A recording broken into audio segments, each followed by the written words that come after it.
Happy Wednesday, everybody. You're listening to All About Healing. I'm your host, Emily Francis. And we have the fabulous producer, Jay, with us on the show, who I am incredibly grateful for and love that he's always on with us. Today's show is different than any show I've ever done because today's show is I'm going to be your host and I'm going to be your guest. And that is just circumstances provided that, and that is what we're going to do today. So I'm going to be the guest of the show, and we're going to do a little bit of holiday cheer. This is the season, so we're in December. We're in late December. Hanukkah just ended, and Christmas is next week, and New Year's, and we're just going to throw out some of those things that I think everybody needs to hear. But first, we're just going to start with some thoughts and some information. And it was interesting because just this morning, before I knew that the show was going to turn out this way, but I woke up early because I had to decorate ornaments for my daughter's Christmas party at her school.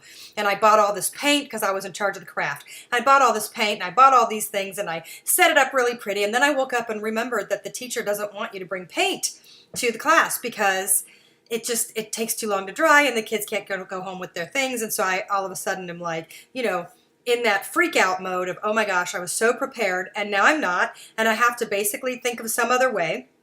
And so I was up at 7 a.m. spray painting these ornaments instead of letting the kids paint them. And I had taken pictures of all the kids already this week and gone and printed them out and had them cut out and put in the ornaments. I wanted to make something for the parents that they could remember forever. And it turned out beautiful.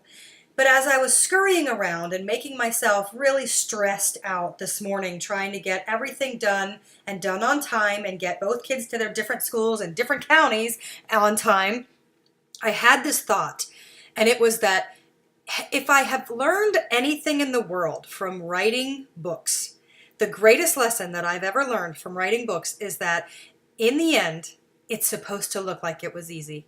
And all the hard parts and all the sweat, the blood, sweat, and tears, and all the work, and all the things that you wrote that end up on the cutting room floor that just go away after you spent so much time even researching to get this stuff written, but it doesn't make its way into the book by the final product. But the point is that at the end, when the book finally comes out and people read it, they're supposed to think that you basically sat down and you wrote this book from cover to cover, and that nothing got thrown away, and that nothing was extra, and nothing caused tears or anger or frustration or any of the things that happen in the creative process for anything that you're putting out there. But in the end, it's supposed to look like it was easy. And I've taken that into everything that I do.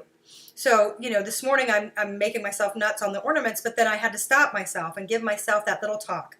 You know what? You're going to show up. These ornaments are going to be beautiful. They're going to be easy. It all worked out.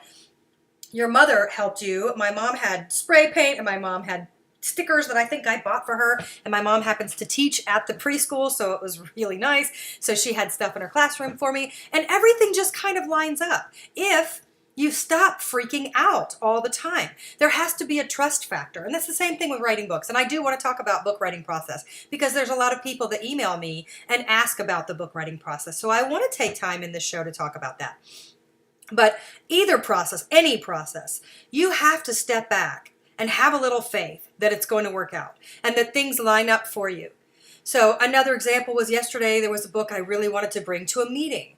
And I remembered where it was the last time I saw it. And then I thought maybe I put it away for safekeeping, but I couldn't find it anywhere. And I didn't just want to allude to this book because I knew no one in the meeting had seen this book. But I wanted to show them what it was because it's such an inspiring book for young readers. And I sat down for a minute and I did a little prayer to the angels. Archangel Chamuel specifically, because he's the angel of finding lost things. And so I said, okay, Archangel Chamuel, please show me the way. Where is this book? Please just help me to get from A to B faster. And I looked on all the shelves and I looked upstairs and I looked downstairs and nothing. And then I, resigned to the fact that maybe this one time I didn't listen to his wisdom and I couldn't get there and I couldn't get the information. And I got in the car to leave. And I remembered that I left something upstairs. And when I went back upstairs, I saw another bookshelf that I had missed. And lo and behold, there was the book that I was looking for. So I do feel like the angels and spirit, they try to guide you all the time. But when we get so clouded up in our heads, we have a really tough time paying attention to their wisdom. And we tend to think that we're doing things alone when that is never, ever the case. We're never alone. We're never doing things alone. I have personally a spirit team with me that guides me on every journey that I take. And it's just stepping back for a minute and calming and clearing to make space for these angel helpers or guides or however you want to talk to them, to help you and to infuse the wisdom into you. But when you have so much brain chatter going on, it makes it virtually impossible for them to be able to give you their guidance and their wisdom. So all of these things were to say that I've been reminded day after day lately, because that was yesterday trying to find that book, and then this morning trying to change up my whole Christmas idea of ornaments. They still had the same ornament, and they ended up being just perfect. They're so lovely, and I couldn't have done it better. I just wish I would have done it earlier. I wish that would have come to my mind sooner. But everything worked out. So in the end, it's supposed to look like it was easy because nobody else cares about how hard it was to get there. Nobody else cares. Nobody else needs to hear it because that's exhausting. So when you put that kind of energy out and on other people, it's like slathering molasses of energy onto them and giving them your heaviness that they don't need to have. That's your work. And everybody works really hard behind the scenes, and not everybody's ever going to know what kind of effort you put in. And I learned this many years ago through one dear friend when I went to massage school, and I met this person that was unbelievably smart. She'd never made a B ever in her life. She's just the hardest working person that I know. And she became my study partner. And I never made good grades in undergrad. And I would go to her house and we would study, and I'd think, cool, that's good enough, perfect, I'm ready for the test. And she would look at me and go, oh, that's it, you're done? I'm not done, I'm going to keep studying. And she would like uber over study, because to her, you do all the pre-work and you work your butt off so that when you do walk in for the test, it's a breeze because you did more than enough work. That is how I finally got through school. I just graduated last week with my master's degree, and I have been doing school for the last 3 years, behind the scenes, not telling people that I'm in school. I've told very few people, because why do people need to hear that I'm in school unless they ask me specifically? And I was taking one class a semester, and quite frankly, I didn't want to put it out there because I was afraid I would fail. And I was afraid that I would have to then take it back and never mind, I'm not going to do this. Or, what if I quit? Or what if I didn't do it? Or what if I'm not as hard of a worker as I thought? Because I approached this whole program going back to school as, wow, I have become a really hard worker. And I never used to be a hard worker. I thought of myself as a decently hard worker, but I always stopped at good enough. That's good enough. That'll work. Yeah, that works. That's it. That's what I would do. I would stop at that little corner. But there's a lot of other people that go way past that corner and they work really hard, and you will never see how much work went into it because all you get to do is walk away and see the final product. That's with a degree, and that's with a book, and that's with a job, and that's with a program that you put together or a talk that you do or anything that you put your mind to. No one is ever going to see the real journey. And the cool thing is, they're not supposed to. They don't need to. Nobody needs to see the journey, but they do need to see the final product. So do not give up. So I'm going to go over the greatest lessons that I've ever learned in becoming a book writer. More than 10 years ago, I want to say about 12 to 13 years ago, I started writing my very first book. I had no friends that were helping. I had no advice. I had no wisdom. I wasn't in the scene. I live in Georgia. There's not people out here that, I got my publisher and I got my friends and I got my agent. Let me introduce you. There was none of that. I just had a passion. And the reason that I had a passion was because I was going through hell and I was going through it alone. And I had gone through so many therapists and so many people and so many healers and so many psychics and so many psychiatrists, psychologists, EMDR therapy, hypnotherapy, sweat lodges, fire walking, crystal therapy, soul recovery and extraction, soul retrieval, same thing. I went to all ends of the world to try to heal myself from very debilitating anxiety and panic. And I got to a place where every self-help book just started to piss me off because all these people that were writing clearly had not been through it.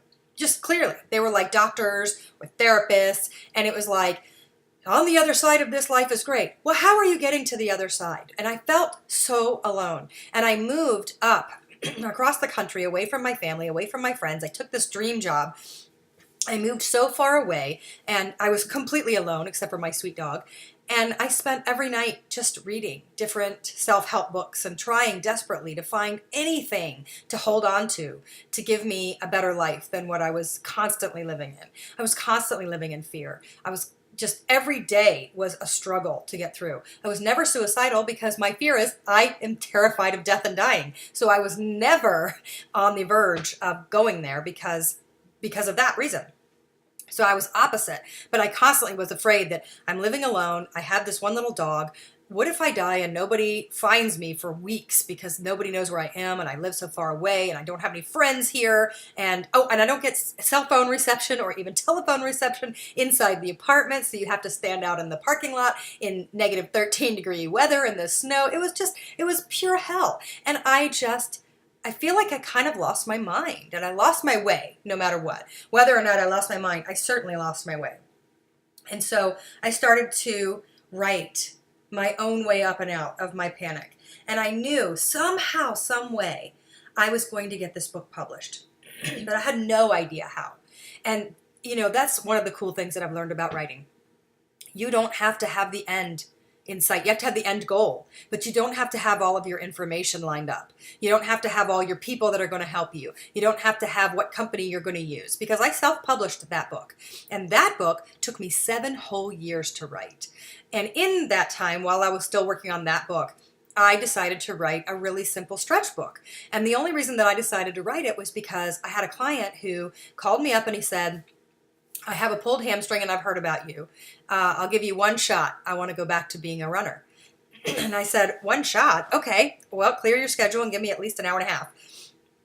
And I worked on him for 90 minutes. And then I gave him stretches that were super basic. And that's what people miss, is the super basic things. Everybody's out to teach yoga and these really hard poses. But what about your average person? Or what about your runner that has a pulled hamstring who travels all week long with work?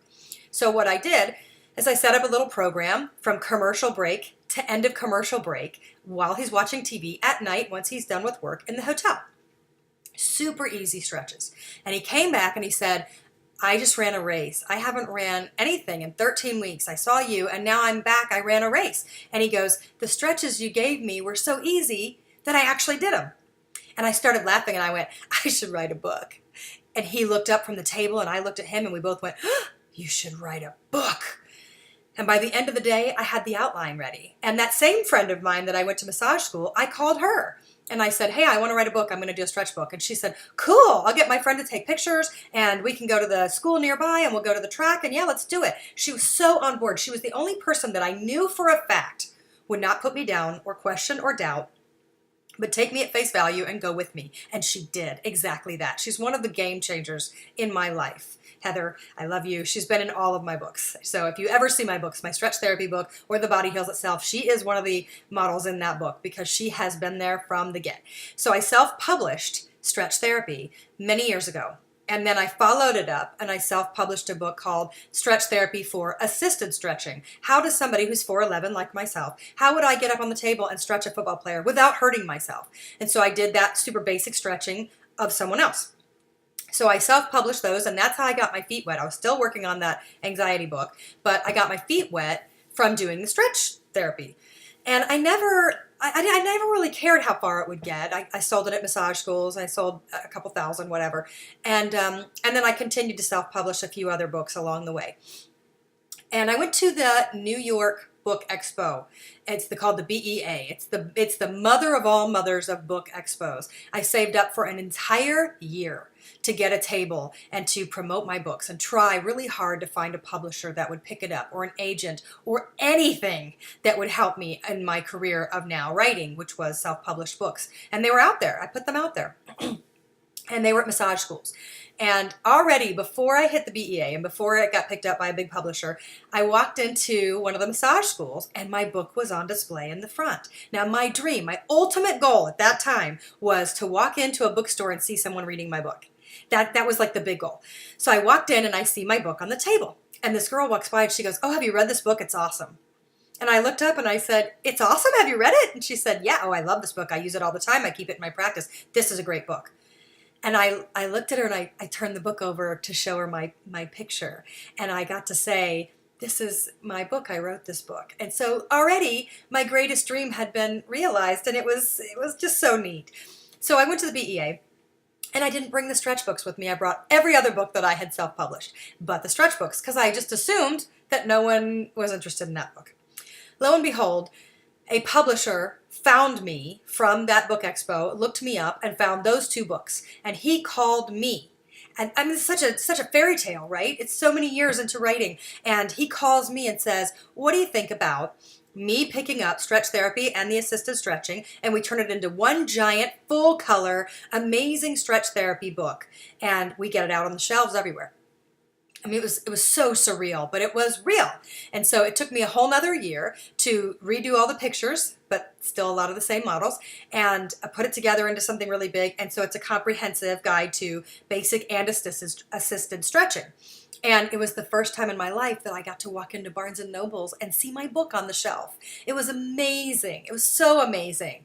And it just felt like all my dreams were coming true. But book writing is a lot of work, and it's a lot harder than anybody tells you that it is. Even in the contract, the book ended up being printed a year later than it was set to. And I had to just sit on my hands and wait, because once a publisher has it, you're not in control anymore. You write your book, and then their editors take over, and they go back and forth with you, and you have a say, but you don't have the say.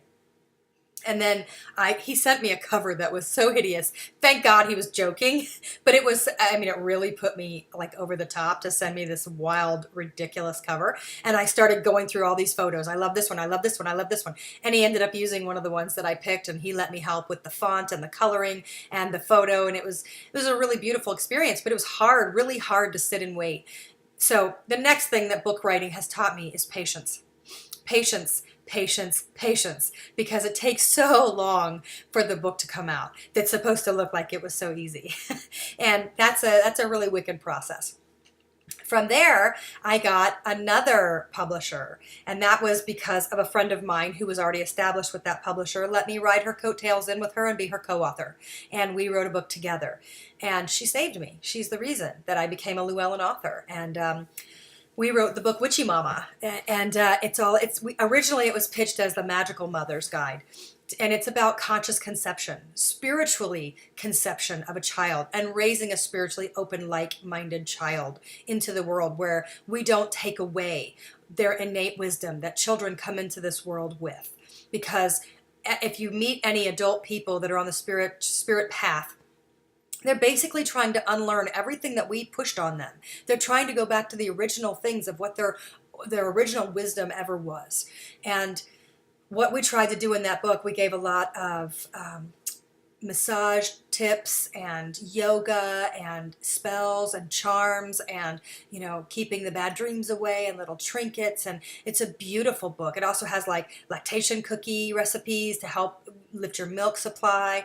And also, while you're conceiving, to step back and let it be a conscious conception, and to make space in the ethers for that soul to come and find their way to you. So it's a great book, and she saved me. She's the reason that I ever got with Llewellyn, and then they signed on for the next book. And that is my dream book, the book that I had secretly been working on for 20 years of my life, that I knew at some point, somewhere in the world, I would write that book. And that is The Body Heals Itself, how deeper awareness of your muscles and their emotional connection can help you heal. That original title to that I pitched, I called it The Emotional Muscle Body. And again, you don't have the say. And it's really amazing to work with a publisher. That was such a different world than self-publishing, because you have this team behind you, and everybody on the team has the same goal for you, which is success. And I've never aligned myself with an entire team of people that all want the same end goal, for you to kick ass and take names and take their name with you. And that's what I got to experience, and I love my publisher and publicist and editors, and it has been such a beautiful process. And now I'm under contract with Llewellyn for the next book, and that will come out next fall and winter catalog. And it's been fantastic. We're going to take a quick break, and I'm not going to stop talking about book writing, because I know there are a lot of aspiring authors out there that don't know how to get started, and I want to make sure that we talk about it, and then we're going to bring in the holiday cheer for you. Don't go away. You're listening to All About Healing. We'll be right back. Okay. That was going to be the hardest part, was 20. All right. I am ready when you are.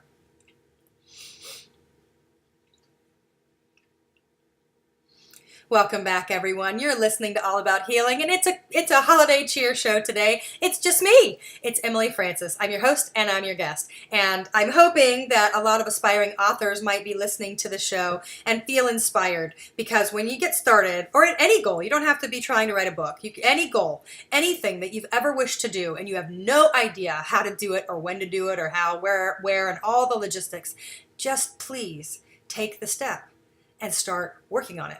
Make it happen, make it real, make it come to life. So I was just before the commercial break talking about that I'm under contract with Llewellyn for my third book with them.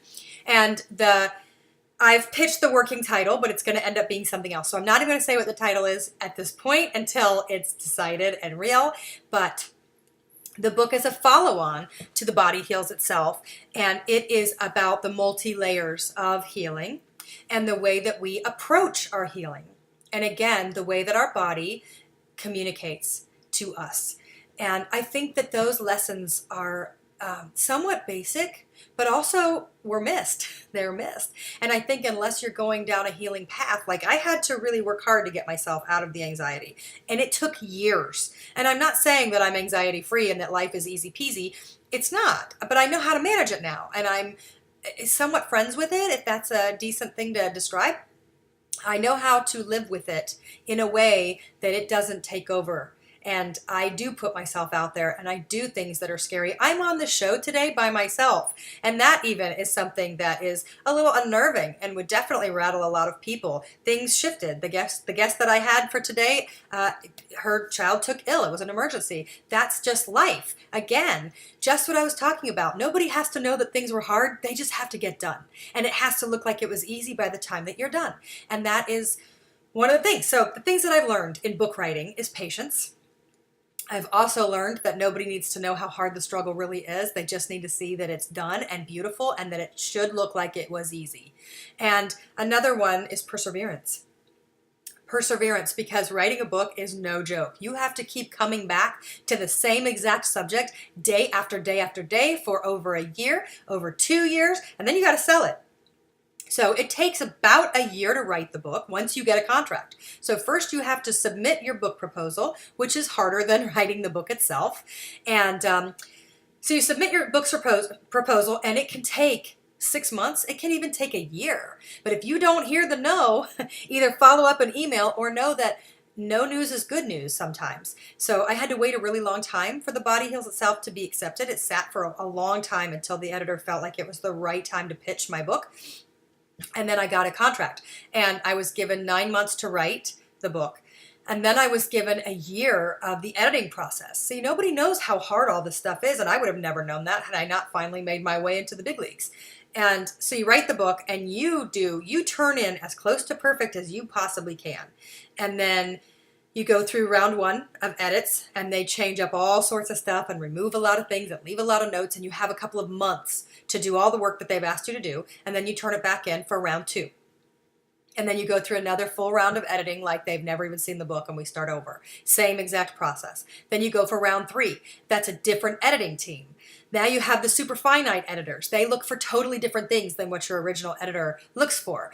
And then you have, again, some time. And then you work with the graphic design. And then you finally get to see the title. And then you get to see what the title, what the name is. I mean, it's the patience required and the perseverance to never, ever step away and not give up and know and have faith that it's going to come true.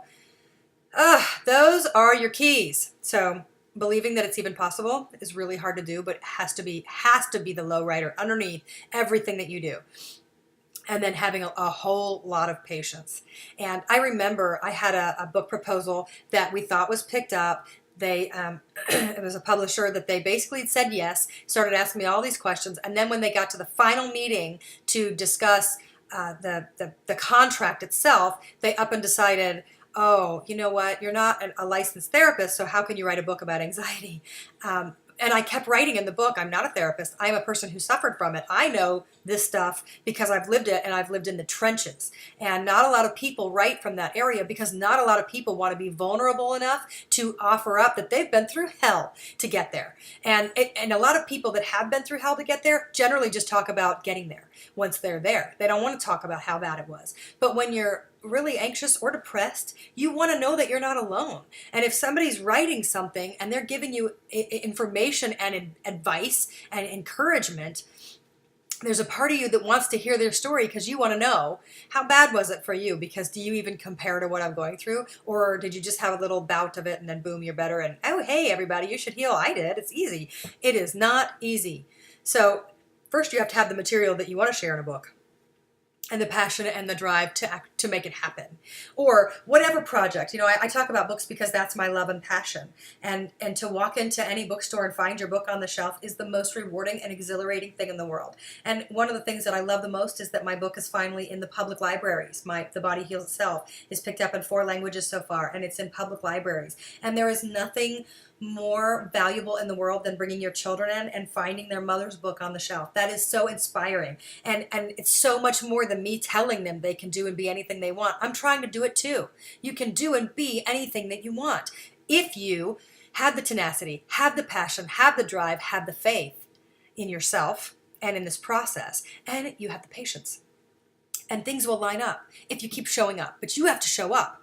You have to do the work. You have to show up. And in the end, it has to look like it was easy, because that's the way it works. And I can't even imagine musicians and people that tour, because I've been to some of these shows. I used to do massage to a lot of these bands with one of the big producers around here, and I would work on the bands before they would go and perform. I'd be at the big arenas.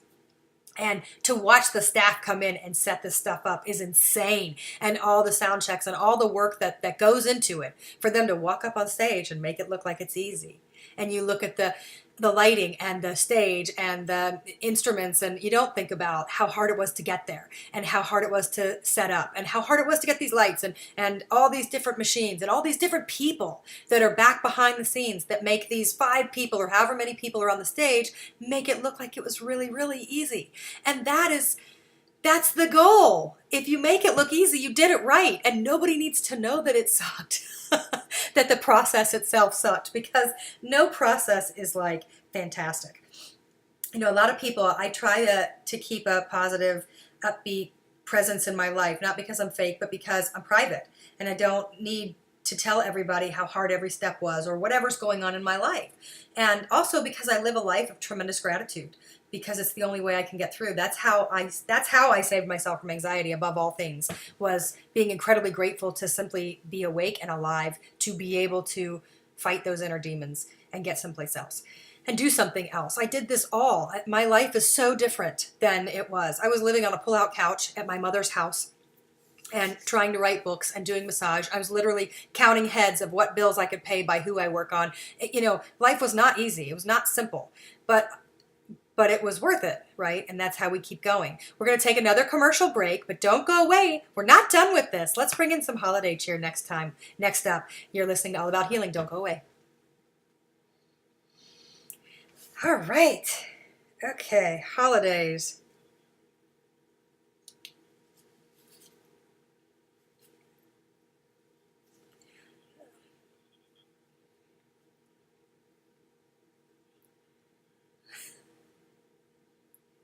It's hard, isn't it? It's so aggravating and slightly discouraging, because it makes you want to go, you know what, screw you. you know?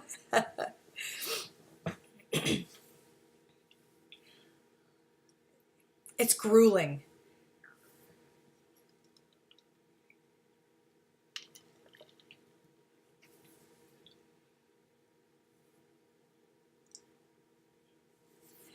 It's grueling. I mean, it really, and you can't, unless somebody has, I think that's why I try to be friends with so many other authors now, because I don't have to explain myself.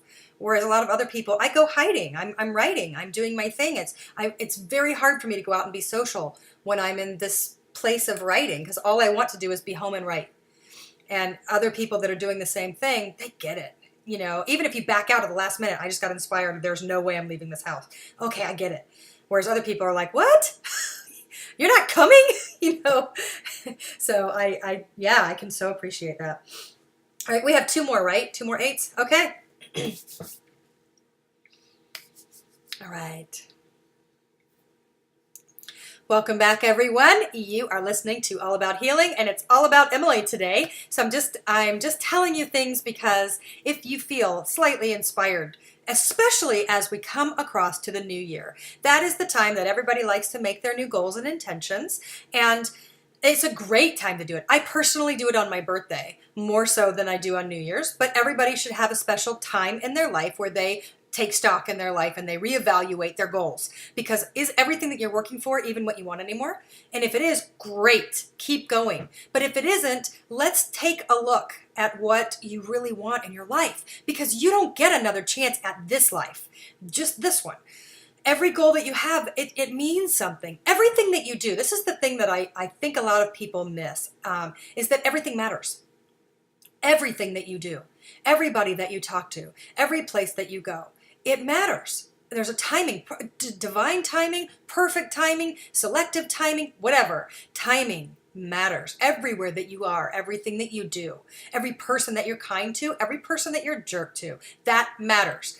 So everything adds up. So as we're coming into the new year, let's really take stock in our goals and in our values and in our intentions, and how can you make it better for you and for your family or whoever it is that you have in your circle that you feel the most are the most important and that you're working for.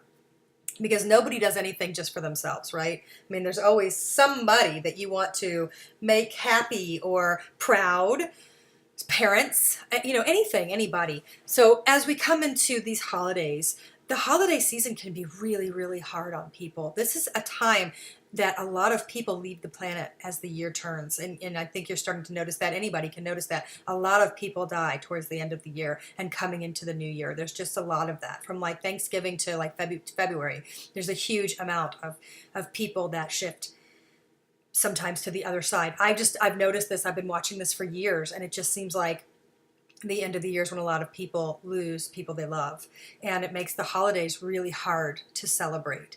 And who says you have to celebrate?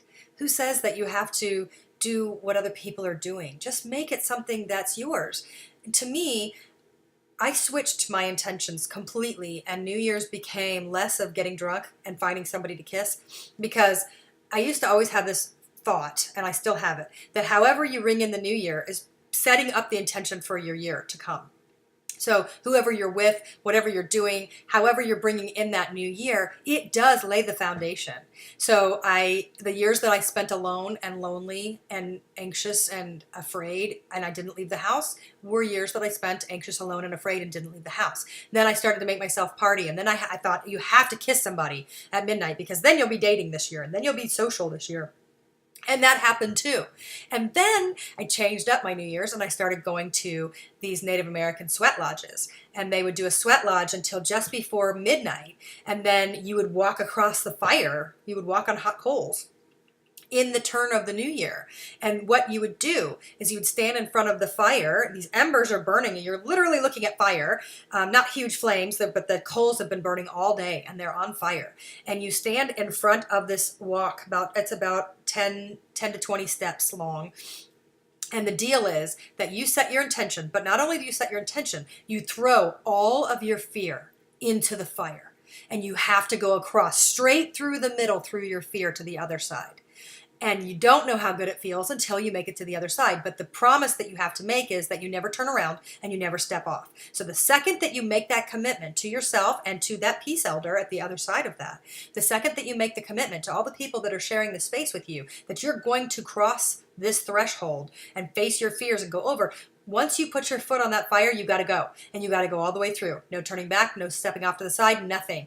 And I did this for several years. This was how I brought in my New Year's. And honestly, every single year since I started that intention, my years have gotten better and better and better. In those years, I did start to finally publish the books. In those years, I fell in love and I got married. In those years, I created a totally different life for myself. And it was in that really strong foundation of setting true and authentic intentions that you're not saying out loud. You're not telling your neighbor. You're not looking at them and going, okay, this year, these are the things that I want to do. No, no, no. You're telling it to your heart. You're telling it to your spirit team. You're telling it to your soul. You are committing yourself to go through that fire. And that fire hurts. Don't let anybody tell you. There's people that say, oh, you don't even feel it. You are lying. It hurts, but you get through it. And then when you get on the other side, it does feel amazing. And the earth is cold. The dirt is cold right when you get off the coal. And hopefully they have water there that you can put your feet in if you need to. The first year I burned myself. And it was because I was looking in the fire. And I did something so crazy. I gripped the fire with my toes. I like spread my feet out and wanted to like really feel it and face my fears. It was like ridiculous. So I went way too slow and I burned my feet. And also they used the wrong kind of wood that year. The next year and the next year and the next year, they used the right kind of wood and I had the right kind of mindset and it didn't hurt at all. I finished and didn't even need the water trough at the end. I just jumped up and down and I did it. But I feel like it changed the dynamic of what my life was going to do. Because again, like I told you, when I started self-publishing these books, I didn't have any help. They didn't go anywhere. People weren't going and buying them off the shelves, really. I just was so proud of myself that I wrote a book. But I never stopped.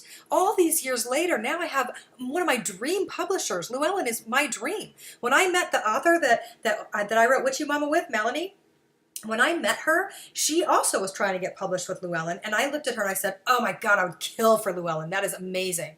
And now I'm one of their authors, and I am so honored that they saw in me something to trust. But that's also because I've worked my ass off and never stopped. Never. And even getting my master's degree last week, a lot of times when I do tell people what I'm doing, it makes people uncomfortable because they take it personally. I'm working on this. I've been working on my master's. I'm writing a book. I'm under contract. I have this new show on Healthy Life Radio.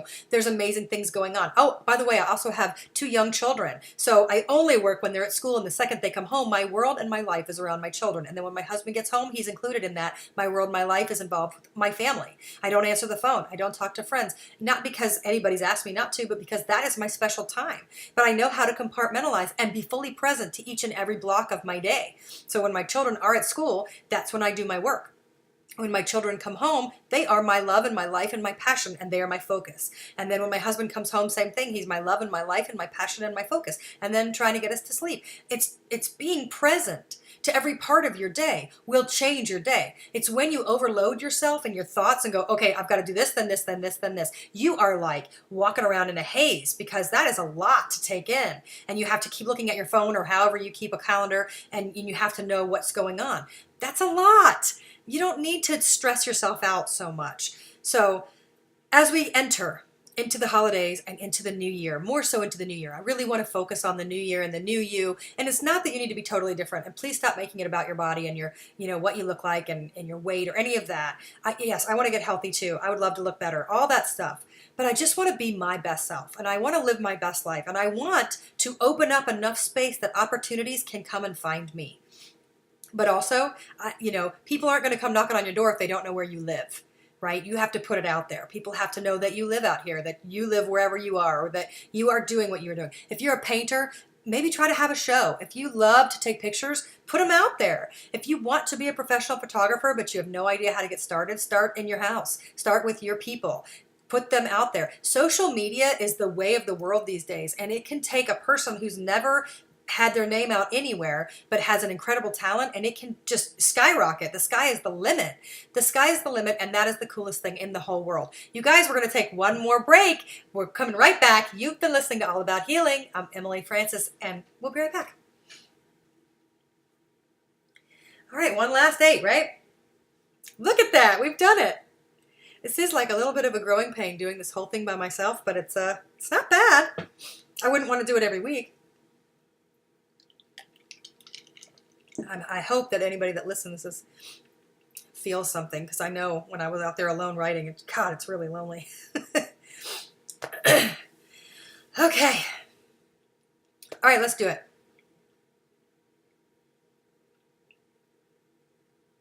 Welcome back, everyone. You're listening to All About Healing, and today it's all about Emily because I am your host and I am your guest. And this is the final part of All About Healing for today, and it's going to take us through the holiday season. So we're going to play this on Christmas and on New Year's because we're going to be taking a break. And also, this message is for you. So whoever is stopping and listening to this, I thank you.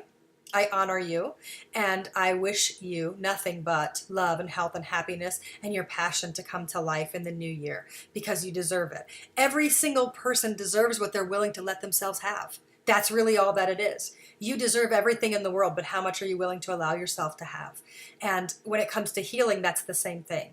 That when you look at healing and you want to change your life or you are begging to change the dynamic of whatever's going on in your body, this is a very simple statement. It doesn't mean that it's the end all, but you have to give yourself permission to heal, and that is very hard to do. So understand that you play as big of a role as anything else in your life and your body. That is your mind and the allowance for wonderful things to come to you and for healing to happen for you and for your passions and the things that you believe in for yourself need to become a little brighter and louder and come to life. You are the one that can bring your dreams to life. You're the only one that can bring your dreams to life. So how are you going to approach that in this new year? Because, like I said, everything that you do matters. Everybody that you treat well or poorly matters. How you behave. Things come back to you. If you don't believe in karma, man, that's a shame because it exists whether you believe in it or not. And I think it's important because if you are a really good person and you've been trying so hard for so long, and where is your big break? It's coming. It is coming. Karma is not just about kicking you in the butt because you've been naughty at all. Karma is also about the efforts that you put out into the world and how they come back to you, for you, in your world. So in this new year, I really hope and pray that you create your goals, figure out what really means the most to you, and follow them. You have to keep showing up for yourself. You have to keep showing up for your dreams. You have to keep reevaluating your goals and knowing that that's still the same thing you want to work for. You have to take stock in who you are and what you're about and what you want and what you're willing to do to get that and to make that happen. But you are in charge. You are the general manager of your life. Now, I still believe that spirit is more in charge than you, but you still have free will and you are part of this team. You are not in this by yourself. And understand that, because that's a really big part of your goal, is that you have to take yourself you have to take yourself seriously. You have to follow your goals and your dreams and your passion. And you have to have the tenacity to keep showing up for the same goal day after day after day. And that is what you deserve. You deserve all the wonderful things in the whole world. And I want you to just take time during the holiday season. If you need to come over and listen to this again, if you're getting overwhelmed, if you have family there and they make you feel bad about yourself, step away. Step away. You don't get to give them permission to make you feel bad. You get to be in charge of you. You don't get to be in charge of them. But you can lead by example. And your example could be the back of you walking out, whatever. You have to take care of yourself, your emotional health, your mental health, your spiritual health, and your physical health. It all matters. And you matter. And I want you to come into this new year ready to tackle anything that comes your way and know that you deserve all the greatness in the whole world because it's yours. And while we're here on this earth, because again, so many people leave around this time, while you're here, use it. Because I know all those years that I was anxious, I missed out on so many years of my life. If I honestly would have realized I was going to survive those years instead of dropping dead like I thought I was constantly going to do, I thought I was so fragile and so unhealthy, and I didn't have any reason to feel unhealthy. My body has never failed me. My body hasn't failed me. My thoughts, my mind, my emotions, they have tripped me up. But honestly, nothing has ever failed me. It's just my fear. And now I don't listen to that. So when I do get fearful thoughts, I now say, I do not negotiate with terrorists. And you, little devil dog, coyote, trickster in my head, is a devil dog terrorist, and you are not allowed. You can still show up. You just don't get to have the say. And I refuse to get involved with you and tangle with you and let you win. And you're not going to run it for me. So now I have to switch it. You know, there's like a devil and an angel on each shoulder. You have one coyote, the trickster, that loves to scare you and make you feel like the world is closing in on you. And then if you listen soft enough, whether it's the angel or the eagle is the heart medicine. And the eagle sees from above, and it sees things in true form, and it whispers the truth, and it's harder to hear, but it always knows the way. So trust your heart, trust the eagle, trust the angel, however you would like to view it. But don't let the fear take you into this next new year. Please, I beg you, and I beg me, don't let the fear take you into this new year. We're all going to have to do things that are uncomfortable. We're all going to have to do things that make us work really hard, that the world is never going to know how hard that work was. Because again, we're going to make it look like it was easy. That's the point of rocking something. So this time next year, I'll have another book releasing. Exactly this time next year, a new book will be out. And all of the work that I will do between now and next year when it comes out is going to be really, really intense. And it's also going to be passion driven and beautiful. And I love the creative process. I love being in the flow. I love when spirit works with me and we write together. And I feel restless when I don't have that as an avenue of creative expression. And I'm so grateful that, again, I have another year that I am locked and loaded into a contract, and that creative expression gets to be a part of my daily life. And even if I didn't have the contract, I would have to figure out something, because now I have to, if I didn't have these things in my life, I would probably still be anxious, because that energy still has to go somewhere. It's just that now I've decided to turn the same energy that I have, because energy cannot be destroyed. And I've always run high on speedy, fast energy. But now I know how to transmute it into something that works for me and that's beneficial and that's creative and that helps other people too. And I haven't studied healing this long to keep it to myself. That's just selfish. And I don't want to be selfish. I want to be a person in this world that gives back. And I want to be somebody that you might even remember or think about. And hopefully I've offered up a little bit of wisdom or inspiration that makes you feel better for having listened to it. What I don't want you to do is feel worse. and so I won't tell you all the creative process. It does get heavy, but it's also beautiful. I was up at 3 o'clock in the morning 2 nights ago writing, because when spirit knocks on my little head window and says, hey, let's get writing, I don't look at it and go, Kate, can you come back in the morning? No. When that inspiration comes and the creativity comes through, I heed the call. Every single time. If I'm out with people, I'll pull out a napkin, I'll write the notes. I'll text myself and send myself an email. I will keep those notes going. If spirit decides to infuse wisdom into me, I do not waste it, ever, because you cannot get it back. You go home and you try to write again and you go, now what did I think about earlier?